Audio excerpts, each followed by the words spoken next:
पढ़ेंगे, एक नया टॉपिक पढ़ेंगे जो हमारे अगस्त के पाठ्यक्रम में है क्लास 6 के लिए, ज्यामितीय अवधारणाएं। क्या पढ़ेंगे? ज्यामितीय अवधारणाएं। अब ज्यामितीय अवधारणाएं पढ़ने से पहले कुछ चीजें हमको जानना जरूरी है। ज्यामितीय वर्ड जो है वो कैसे है, कहाँ से है और उसका क्या इस्तेमाल है। आप लोग अपना बॉक्स देखते हो ना, जब बॉक्स को आप लोग ज्योमेट्री बॉक्स बोलते हो कि नहीं बोलते हो? ज्योमेट्री बॉक्स आप लेने जा रहे हैं, दुकान जाते हैं ज्योमेट्री बॉक्स लेते हैं, तो ज्योमेट्री बॉक्स में ऐसी खास चीजें होती है ना जिनका इस्तेमाल आप करते हैं कुछ स्पेशल काम के लिए। जैसे हम किस काम के लिए ज्योमेट्री बॉक्स लेके आते हैं? लाइन खींचने के लिए और कोड बनाने के लिए, और चित्र बनाते हैं, वृत्त बना रहे हैं, है ना, कहीं त्रिभुज बना रहे हैं, तो अलग अलग प्रकार की आकृतियां बनाना या लाइन खींचना है, जो भी आप करते हो तो वहां पर आप ज्योमेट्री बॉक्स का इस्तेमाल करते हो। कभी तो तुमने सोचा कभी उसका नाम ज्योमेट्री बॉक्स क्यों है, उसका नाम ज्योमेट्री बॉक्स क्यों नहीं है, उसका नाम आलू बॉक्स क्यों नहीं है, उसका नाम बनाओ बॉक्स क्यों नहीं है ना, या मेड इन बॉक्स क्यों नहीं है, मेड इन इंडिया चल रहा है, मेड इन बॉक्स क्यों नहीं है, तो कुछ नाम उसका ज्योमेट्री बॉक्स क्यों है, उसको कारण होगा ना। तो आज हम लोग ज्योमेट्री के बारे में जानेंगे कि ज्योमेट्री क्या है और ज्योमेट्री का इस्तेमाल कैसे करते हैं। ठीक है, तो उसके लिए हम लोग का जो चैप्टर है ज्यामिति होता है, तो ज्यामिति जो है, ज्यामिति शब्द जो है वो हमारा उसको अगर ध्यान से देखें, इसमें दो शब्द है, ज्या और मिति। ज्या मतलब मिति, उसका मतलब होता है, ज्या का मतलब होता है जियो, इंग्लिश में बोलते हैं उसको जियो, जियोमेट्री, तो मतलब पृथ्वी को नापना एक तरीके से। ज्या माने होता है हमारी पृथ्वी और मिति मतलब नापना। तो ज्यामिति मतलब किसी चीज को, बड़ी सी चीज को या छोटी कोई भी हो उसको हम नापें तो वो ज्यामिति के अंतर्गत आता है। अब यहाँ पर हमारा ज्यामिति शब्द है, उसके बारे में हम पढ़ेंगे कि वो जो हम लोग पढ़ रहे हैं गणित में, हम लोगों ने अंकगणित पढ़ी है ना, उसी प्रकार से ज्यामिति जो शाखा है वो क्या बताती है, गणित की एक शाखा है जिसमें हम बिंदु, रेखा, कोण, आकृतियां, उनके आकार और गुणों का अध्ययन करते हैं। यही तो करते हैं, तुम लोगों ने यही तो बताया था कि उनके अब जैसे उदाहरण में यहाँ पे क्या है, त्रिभुज है, वर्ग है, आयत है और वृत्त है, इनके बारे में पढ़ते हैं। अच्छा, अब एक चीज देखते हैं, आप सबके पास ये पेन है, पेन होगा है ना, आप अपना पेन निकालिए, अपना पेन निकाल के उसको अपने अंगूठे पे ऐसे दबाइए, है ना, दबाया? Yes sir. जब आप अपने अंगूठे पे दबाएंगे, मैं गिनती गिनूंगा 3 से, कोई इतना कस के नहीं दबाएगा कि आर पार चला जाए, है ना, 1 2 3, अब हटाया। अब कुछ निशान दिख रहा है? Yes sir. एक छोटा सा आपको निशान दिख रहा है ना? Yes sir. वो जो निशान होता है उसको क्या कहते हैं, वो हम जानेंगे, वो होता है बिंदु। क्या होता है? बिंदु। आपके अंगूठे पे जो निशान आया किनारे पे, जब आपने अंगूठे पे पेन दबाया तो एक डॉट टाइप का बन गया, उसे बिंदु कहते हैं। बिंदु क्या होता है, इसको इंग्लिश में हम लोग पॉइंट भी कहते हैं। क्या कहते हैं? पॉइंट। जब हम लोग कोई खेल खेलते हैं तो खिलाड़ी इधर उधर खड़ा कर देते हैं, कहते हैं तुम उस बिंदु पे खड़े हो, तुम उस पॉइंट पे खड़े हो, ऐसे बोलते नहीं बोलते?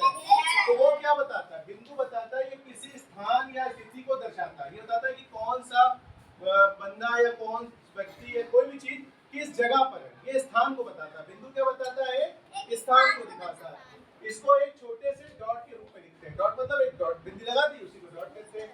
और जैसे हमने लिखा है, ये देखो डॉट लगा है और ए लिखा है, तो इसे पढ़ेंगे बिंदु ए। क्या पढ़ेंगे इसे? बिंदु ए। और बिंदु में कोई लंबाई नहीं होती है और ना ही बिंदु में कोई चौड़ाई होती है, वो खाली एक स्थान पर आपको दिखाता है कि ये पॉइंट है, ये पॉइंट है, ये पॉइंट है। जैसे हम लोग छोटे पे हम लोग को बिंदु बिंदु दे दिया था, तुम लोग ने भी देखा होगा, तुम लोग को ऐसे ऐसे करके मैम दे देती होंगी मिलाने को, तो तुम बिंदु बिंदु मिलाते होगे, तो छोटे छोटे बिंदु से तुम्हारी आकृतियां बनती थी, तो तुम उसी डायरेक्शन में चलते थे जहां पर तुम्हें बिंदु मिलता था। बिंदु एक स्थान होता है, ठीक है, किसी चीज की स्थिति को बताता है। और बिंदु को अंग्रेजी के बड़े अक्षर से दर्शाते हैं। तो अगर कोई भी लिखा होगा बिंदु, तो बिंदु का आगे नाम होगा, बिंदु ए हो सकता है, बी हो सकता है, P Q R S T, कुछ भी हो सकता है, ठीक है, बिंदु के ये नाम रहते हैं। समझ गए इतनी बार? बिंदु समझ में आ गया? बिंदु क्या होता है? एक छोटा सा स्थान को दिखाता है। बिंदु क्या दिखाता है? स्थान को, किसी स्थान को या उसकी स्थिति को बताता है। और इसको कैसे दिखाते हैं? एक डॉट से। कैसे दिखाते हैं? एक डॉट से। डॉट मतलब ये देखो, ये क्या हो गया? बिंदु। ये क्या हो गया? बिंदु। ये सब बिंदु है। कॉपी पे छोटे, जैसे पेन गिर जाता है, जहां पे गिरता है वहां एक बिंदु बन जाता है, नहीं बन जाता है, तो वो होता है बिंदु। अगली चीज जो हमारे सिलेबस में थी, हम लोगों ने पढ़नी है, वो है रेखा, रेखाखंड। पहले आते हैं रेखा। अब हम लोग जो पढ़ते हैं, ज्यादातर बच्चे, ज्यादातर बड़े लोग भी, तो अभी जैसे मैंने बोला था कि हम लोग क्या करते हैं, रेखा खींचने के लिए बोलते हैं ना कि 5 सेंटीमीटर की रेखा खींचो, ये वास्तविकता में रेखा शब्द गलत है। रेखा जो होती है वो रेखा हम खींच नहीं सकते, हम लोग रेखा का एक हिस्सा खींचते हैं, वो भी आगे बताएंगे। रेखा होती है अनंत। रेखा क्या होती है? और वो सीधी दिशा में दोनों तरफ बढ़ती है। रेखा दोनों तरफ बढ़ती है। रेखा देखो लिखा हुआ है, दोनों दिशाओं में अनंत तक फैली हुई सीधी आकृति। ऐसी आकृति हो जो एकदम सीधी हो और दोनों तरफ जा रही हो, इधर भी बढ़ रही हो इधर भी बढ़ रही हो। मतलब जैसे रबर बैंड होती है, रबर बैंड अगर पकड़ो उसको खींचते जाओ तो दोनों तरफ खींचती जाती है, नहीं खींचती जाती। तो ऐसी समझ लो कोई रेखा जो बन रही है वो रबर बैंड की तरह सीधी चलती चलती चली जा रही है, खींचती चली जा रही है और अनंत तक जा रही है। मतलब हम उसको रोक ही नहीं सकते, दोनों तरफ बढ़ती जा रही है। ठीक है, तो उसको कहते हैं रेखा या लाइन कहते हैं। और इसको दिखाने के लिए इस प्रकार से बनाया जाता है। एक सीधी रेखा खींची, इसके दो किनारों पे एरो बनाए और बिंदु ए और बिंदु बी दे दिया, तो रेखा, इसको पढ़ेंगे रेखा ए बी। क्या पढ़ेंगे? रेखा ए बी। और इसको अगर सांकेतिक भाषा में सिंबल के रूप में लिखते हैं तो ए बी लिखो और उसके ऊपर वही रेखा बना दो। रेखा का चित्र, रेखा के चित्र में दो एरो होते हैं, यानी कि ये बताता है कि इस तरफ भी बढ़ रही है और इस तरफ भी बढ़ रही है। तो रेखा अनंत होती है। रेखा क्या होती है? फिर आता है रेखाखंड। अब रेखाखंड ऐसे समझो कि तुम्हारे पास एक बड़ी सी रस्सी का टुकड़ा, बड़ी सी कहीं बंधी हुई है, तुमने उसमें से एक हिस्सा अपने लिए निकाल लिया, तोड़ लिया काट के, तो वो क्या हुआ? उस रस्सी का ही तो हिस्सा हुआ। तो इसी प्रकार से रेखा का जो हम भाग लेते हैं, जो हिस्सा हम ले लेते हैं, उसे हम कहते हैं रेखाखंड। क्या कहते हैं? रेखाखंड। तो रेखाखंड हमेशा एक रेखा का एक भाग होता है, रेखा का एक हिस्सा या भाग। और इसमें खास बात ये होती है कि जब आपको पता है, आप जैसे मान लो भाई मैंने बताया था कोई डोर जा रही है, तो बच्चे करते होंगे ना, पतंग उड़ रही होती है, डोर जा रही होती है, तो उस पर ईंटा मार के या डोरी मार के उसको गिरा लेते हैं और इधर से पकड़ लेते हैं, इधर से पकड़ लेते हैं और तोड़ लेते हैं। तो उनको ये मालूम है ये एक पॉइंट मिल गया, ये एक पॉइंट मिल गया, यानी कि दो बिंदु मिल गए, एक जहां से शुरू हो रही है और एक जहां पे खत्म हो रही है। आरंभ और अंत, दो चीजें होंगी। तो ये चीज होती है रेखाखंड। रेखाखंड में हमेशा दो बिंदु होंगे, आरंभ भी होगा और अंत भी होगा। लेकिन रेखा में भाई, रेखा में कोई आरंभ, तो आरंभ और अंत हम बता ही नहीं सकते, कहां तक जा रही है हमें पता ही नहीं। वो फैलती जा रही, फैलती जा रही, फैलती जा रही, फैलती जा रही, अनंत तक जाएगी, दोनों दिशाओं में। कहां जाएगी? दोनों दिशाओं में। और रेखाखंड जो होता है वो उसके आरंभ भी निश्चित होता है, अंत भी निश्चित है। तभी हम लोग अगर कॉपी में किताब में पढ़ोगे, किताब में हमेशा लिखा होता है रेखाखंड कीजिए, और इंग्लिश में लिखा होता है लाइन सेगमेंट ड्रॉ करिए, ड्रॉ लाइन सेगमेंट लिखा होता है। लेकिन हम लोग बोलचाल में बोल देते हैं एक 4 सेंटीमीटर की रेखा खींचो। ज्यादातर बच्चे भी बोलते हैं, टीचर भी बोलते हैं रेखा खींचो, जबकि हम रेखा नहीं खींच रहे होते, रेखा खंड खींच रहे होते हैं। तो इस बात को ध्यान रखेंगे, रेखा अलग है, रेखाखंड अलग है।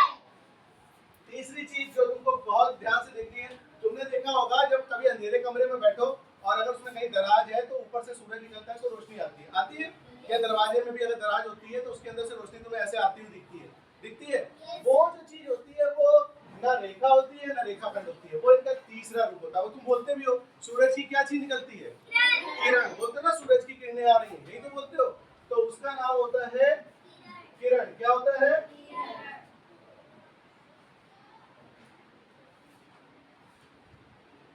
देखो किरण, किरण को इंग्लिश में कहते हैं रे।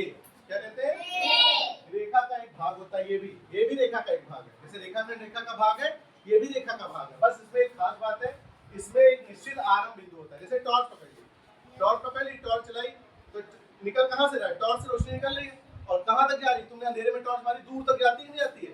अनंत तक, दूरी तक जाती है। इसी प्रकार से जो रेखा किरण होती है वो सूरज से आ रही है और कहां तक आ रही है? हमारे तक आ रही है। तो किरण को दिखाने के लिए हम लिखते हैं उसका एक निश्चित आरंभ बिंदु होता है और वो दूसरी दिशा में बढ़ती जाती है। कहां तक जाती है? अनंत तक बढ़ जाती है। कहां तक बढ़ेगी? अनंत तक बढ़ेगी। और इसको हम लिखते हैं किरण ए बी या ए बी। ए बी ऐसे लिख दो, उसके ऊपर एक तरफ तीर लगा दो। तो इन शॉर्ट हमको ये बात समझ में आई यहाँ पर कि हमने तीन चीजें पढ़ी। एक पढ़ा, पहले सबसे पहले पढ़ा बिंदु। क्या पढ़ा? बिंदु एक डॉट होता है। बिंदु एक डॉट हो गया जिसको, जो एक स्थान को बताता है, जैसे बिंदु ए। फिर रेखा क्या होती है? रेखा दोनों दिशाओं में अनंत दिशा तक बढ़ती है, सीधी आकृति होती है और दोनों दिशाओं में बढ़ती है।